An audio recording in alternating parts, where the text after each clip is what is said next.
Dans ce deuxième chapitre donc, du cours complet PHP et MySQL, nous allons discuter du rôle du PHP et voir à quel niveau il intervient.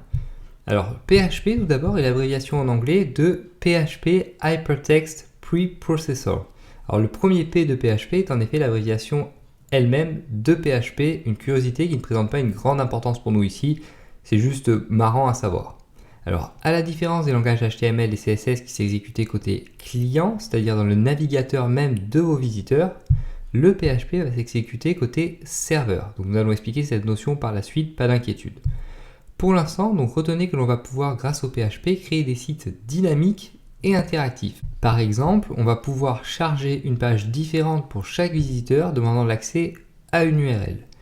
Pour illustrer cela, donc vous pouvez retenir l'exemple d'un espace client sur un site web. Lorsqu'un visiteur fournit ses informations, donc généralement un pseudonyme et un mot de passe, il peut entrer dans son espace client. La page correspondant à l'espace client d'un visiteur a donc été générée spécialement pour ce visiteur à sa demande. Et cela va être possible donc en utilisant du PHP notamment.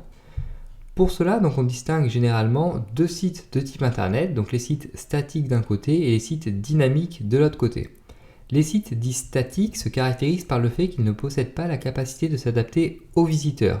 Chacune de leurs pages va être exactement la même, quel que soit l'utilisateur y accédant. Avec les langages HTML et CSS par exemple, on ne peut créer que des sites statiques. Les sites dynamiques, en revanche, vont pouvoir charger des pages différentes pour chaque visiteur ou selon différentes contraintes. Pour créer des sites dynamiques, donc on va par exemple pouvoir utiliser le PHP avec le MySQL également en renfort. Alors maintenant, j'aimerais m'attarder un petit peu sur la relation client-serveur qui est véritablement selon moi l'une des clés de compréhension de base du niveau d'intervention du PHP. Donc comprendre la différence entre un client et un serveur ainsi que le rôle de chacun et leur relation va grandement vous aider à comprendre l'utilité du PHP et à quel niveau le PHP agit. Alors commençons par parler du web déjà. Donc le web correspond à un réseau mondial de machines interconnectées. Pour pouvoir se comprendre, toutes ces machines doivent parler la même langue, c'est-à-dire utiliser le même protocole. Ainsi, le web repose donc sur le protocole HTTP pour Hypertext Transfer Protocol, donc protocole de transfert hypertexte en français.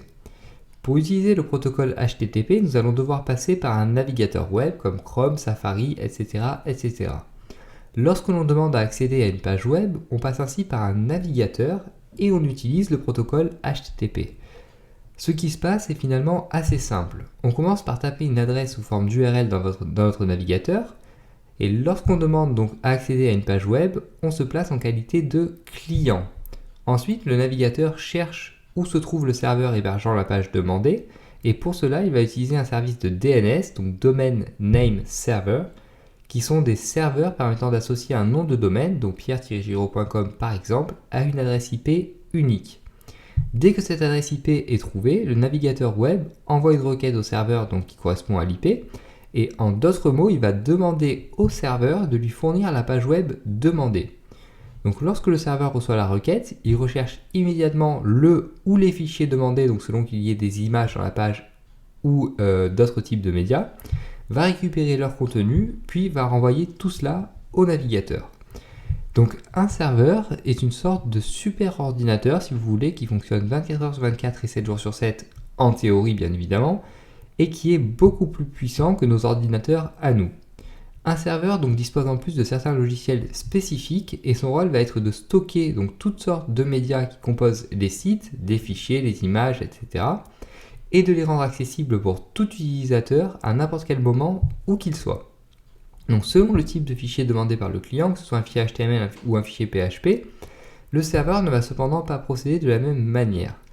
En effet, donc dans le cas d'un fichier HTML par exemple, le serveur va se contenter de récupérer le fichier et de le renvoyer tel quel au navigateur qui se chargera ensuite de l'exécuter.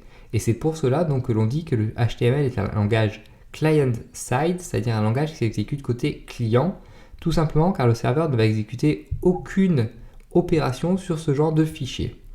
En revanche, donc si on demande au serveur l'accès à une page PHP, une étape de plus va être nécessaire. Effectivement, vous devez bien comprendre que votre navigateur web ne peut et ne sait pas lire du code PHP. Celui-ci devra donc avant tout être interpréter. Et voici ce qui se passe dans ce cas. Donc le serveur récupère le fichier PHP, puis utilise un interpréteur chargé d'exécuter le code PHP et de ne renvoyer que le résultat sous forme de code HTML et éventuellement CSS. Une fois le résultat obtenu, donc le serveur le renvoie au navigateur qui peut l'afficher sans problème. Ainsi, donc vous comprenez bien qu'à chaque fois qu'un utilisateur va demander à accéder à un fichier PHP, le serveur va devoir interpréter ce fichier et effectuer donc les opérations nécessaires. C'est ce qui fait qu'on va pouvoir envoyer un fichier différent au final pour chaque utilisateur, donc si on code en PHP. Et donc pour finir ce chapitre, on va se poser la question donc pourquoi utiliser le PHP ? Car vous devez savoir donc à la différence du HTML et du CSS qui sont de véritables standards, le PHP possède de nombreux concurrents, notamment les langages Python dont est issu Django et Ruby dont est issu Ruby on Rails. Donc Ruby on Rails plutôt tire sa syntaxe plus exactement. Alors si nous étudions le PHP plutôt que ces autres langages dans ce cours, et si le PHP est si souvent cité comme le langage entre guillemets server-side à connaître, c'est parce qu'il possède des avantages indéniables. Le premier avantage du PHP sur ses concurrents est sa facilité d'accès. En effet, le PHP est un langage open source et qui est donc gratuit d'utilisation et est un langage qui est également assez simple à apprendre au sens où il ne demande pas de prérequis particuliers. Ensuite, le PHP est reconnu et donc supporté internationalement. Le PHP va en effet fonctionner aussi bien sous Mac OS que Windows, Linux ou encore Unix. De plus, le PHP est supporté par quasiment tous les serveurs utilisés aujourd'hui, donc ça fait un très grand avantage. Enfin, donc le PHP se distingue par ses performances et sa solidité. Comme le langage est open source, n'importe qui peut contribuer à son évolution, ce qui fait qu'il est sans cesse perfectionné et qu'il ne sera a priori jamais abandonné. En outre, donc, le PHP possède de bonnes performances d'exécution en termes de rapidité et est un langage sûr, car les rares failles jamais détectées dans le langage ont toujours été corrigées dans les 24 heures. Donc voilà différentes raisons qui font qu'on va plutôt, pour notre part, étudier le PHP et se concentrer sur le PHP plutôt que par exemple sur Django ou Ruby on Rails. Et donc voilà tout pour ce deuxième chapitre, donc chapitre d'introduction au PHP qui j'espère donc vous aura donné de quoi réfléchir par rapport au rôle du PHP et au niveau d'intervention du PHP. Et donc dès le prochain chapitre, nous allons mettre en place notre environnement de travail afin d'ensuite pouvoir coder en toute sérénité en PHP.